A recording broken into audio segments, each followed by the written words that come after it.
Israel has carried out an attack on the Hamas leadership in the Qatari capital Doha on Tuesday. An international activist group seeking to deliver aid to Gaza on a flotilla says one of its boats was hit by what it believes was a drone while docked in Tunisia.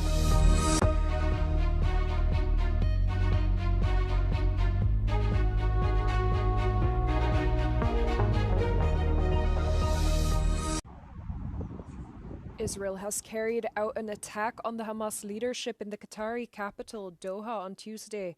Israeli officials confirmed the strike targeted senior Hamas officials, further widening its campaign against the militant group. It is unclear whether there were any casualties at this time. However, a senior group leader told media organization Al Jazeera that the Hamas leadership delegation survived the attack. Oh my God. A series of loud explosions rocked Doha's Laktafia area Tuesday afternoon. Qatar's internal security force, known as the Lakwia, evacuated the area and diverted media away from what is a densely populated neighborhood home to several schools and embassies. Thick clouds of smoke could be seen rising from the affluent residential neighborhood, leaving residents stunned and on edge. Israeli forces confirm responsibility for the targeted attack against senior Hamas leadership and are calling it a summit of fire. In a statement, Qatar's Ministry of Foreign Affairs condemned what it called a, quote, cowardly Israeli attack on Hamas's political headquarters in Doha. Spokesman Majid al-Ansari called the strike a flagrant violation of all international laws and norms. Qatar, along with Egypt, has acted as a mediator in ceasefire talks in the almost two-year-old war in Gaza. Tuesday's coordinated military strike marks a major escalation in regional tensions as the conflict now extends into Qatar. Security has been heightened across the country as this developing story has potentially far-reaching consequences. Adil Halim, Euronews, Doha. An international activist group seeking to deliver aid to Gaza on a flotilla says one of its boats was hit by what it believes was a drone while docked in Tunisia. The lead vessel, called the Family Boat, was carrying the most famous members of the flotilla, including Swedish activist Greta Thunberg and former Barcelona mayor Ada Colau. The convoy aims to break the Israeli blockade of famine-stricken Gaza. Crew members said the attack will not deter them from their mission. تحذيراتنا ما زالت متواصلة. تقريبا نحن في اللحظات الأخيرة لتحضيرات أسطول الصمود. سويعات قبل الانطلاق. نأكد لكم اللي الإرادات أقوى والعزائم أكبر في اتجاه كسر الحصار. Tunisian authorities denied claims that a drone struck the boat, but videos circulating online show a flaming projectile hitting the front deck of the vessel. The voyage comes months after a smaller flotilla similarly tried to deliver aid to Gaza before it was illegally intercepted by Israeli authorities in international waters, who called the effort a publicity stunt.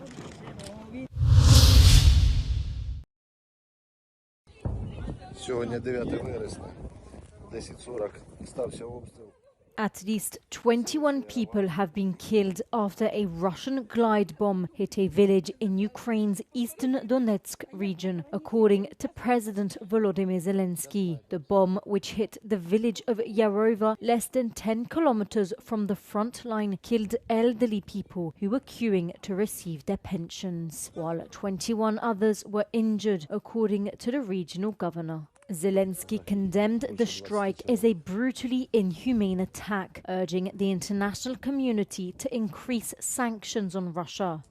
The city of Zaporizhzhia was struck with Shahed drones, leaving several people injured and setting homes on fire. One local resident described the scene. Вчера я вышел, и там горит после взрыва, и дождь пустился. Я в подвал забежал. Спрятался. Второй буквально там через 5 минут. 6 числа нас вот тут бомбило, там сережки дома бомбило, соседа жену убила. Тут тетя Танька в больницу попала, соседка. Meanwhile, the central part of Kherson was also attacked overnight, causing a fire that burnt down trade kiosks in the city's market. A total of 84 drones were launched overnight on Ukraine, of which, according to its armed forces, 60 were downed. It's a signal that speaks volumes about Europe's intentions in the Arctic region. Last week, the European Commission proposed doubling its financial support for Greenland as part of the next European budget. This area around the North Pole has become a focal point of global commercial and geopolitical interests. The melting of the ice caused by global warming is reshuffling the political landscape and could bring Europe closer to Asia. Trade route in the north is much more convenient from Beijing to Rotterdam, rather than the classic one that passes through the Malacca Strait and the Suez Canal and the Gulf of Aden, which is, of course, is 30 to 50% longer. It takes 14 to 20 days more than the Arctic route. But this route is not as open as it seems. 53% of this northern sea route runs alongside Russia, which is seeking to extend its exclusive economic zone. Additionally, this region is home to the Russian Northern Fleet. Since the Kremlin's invasion of Ukraine, tensions in the Arctic have escalated significantly. In order to defend its interests, the EU therefore cannot solely rely on member states in the region.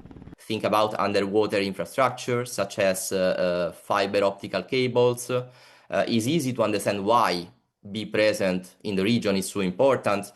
And think about Greenland or other territories in the regions as platforms that make it possible to establish the so-called system of early warnings, or even to deploy aerial, naval, or even robotics units directly in the Arctic. The EU is seeking to strike a balance between commercial openness and strategic protection, but access to the Arctic's hydrocarbons is also at stake for the bloc. According to estimates, the region holds 13% of undiscovered oil reserves and 30% of gas reserves. Norway's Labour Party, led by Prime Minister Jonas Gahr Støre, has won a second term in the Scandinavian country's general election on Monday. The Labour Party scored a narrow but clear win, confirming the centre-left bloc's hold on power. The bloc, comprised of 4 parties, holds a majority of 89 seats, surpassing the 85-seat threshold. Together, they beat the anti-immigration Progress Party, which saw a record surge in power with its best-ever result. The election is expected to be followed by weeks of negotiations to build a coalition government. Støre has promised to retain Norway's wealth tax, which applies strict levies on the ultra-rich. The Progress Party, bolstered by a strong social media campaign, have argued that the tax should be scrapped.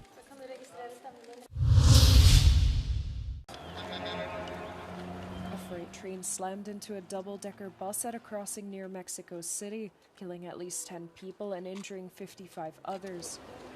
The incident is currently under investigation, but a video circulating on social media shows the bus in heavy traffic, slowly moving across the train tracks when the fast-moving train suddenly appeared out of frame, ramming the bus at its midpoint. Es muy lamentable porque, por querer ganarle al tren son vidas. O sea, son vidas. Mi hermana, por ejemplo, pues sobrevivió. Contesto, le digo, bueno. Me dice, chaparrita, dice, tuvo un accidente, nos arrolló el tren. Después de allí ya no pudo hablar. According to a recent report from Mexico's Rail Transportation Regulating Agency, accidents at grade-level crossings are the most common and have been on an upward trend in recent years.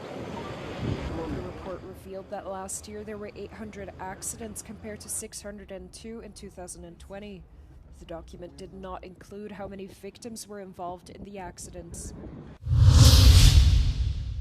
In a development that appears to end the family drama that served as an inspiration for HBO's Succession, Rupert Murdoch's family will have reached a deal on who will control the media mogul's empire after his death.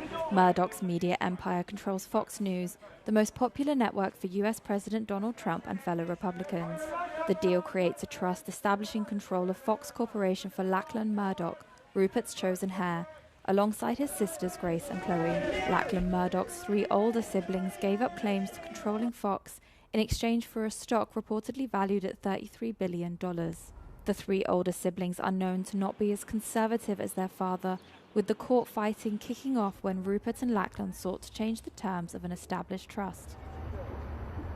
The trust, which no longer applies, gave Rupert Murdoch's children equal say in his media holdings after his death. Where in Europe is the price of chocolate increasing the most? Driven by a poor harvest in Ghana and Ivory Coast, the world's largest producers of cocoa, the price of chocolate has surged globally over the past year. Across Europe, and on average, prices were 21.1% higher in May 2025 than a year earlier. But what European country has seen the price of chocolate increase the most? It was Poland. The country reported a 39.1% increase as of May 2025 compared to the previous year. Other countries reporting notable price hikes include Estonia at 37.9%, Lithuania at 36.5%, Latvia at 33.2%, Sweden at 28%, and Finland at 26%. Price increases were less severe, however, in Luxembourg at 5.2%, Cyprus at 9%, Italy at 12%, Malta at 12.2%, and Austria at 13.4%. Cocoa, which used to trade for between €2,000 and €3,000 a ton, hit as high as around €13,000 a ton for a period. Analysts expect its price to remain at around €9,000 by the end of the year.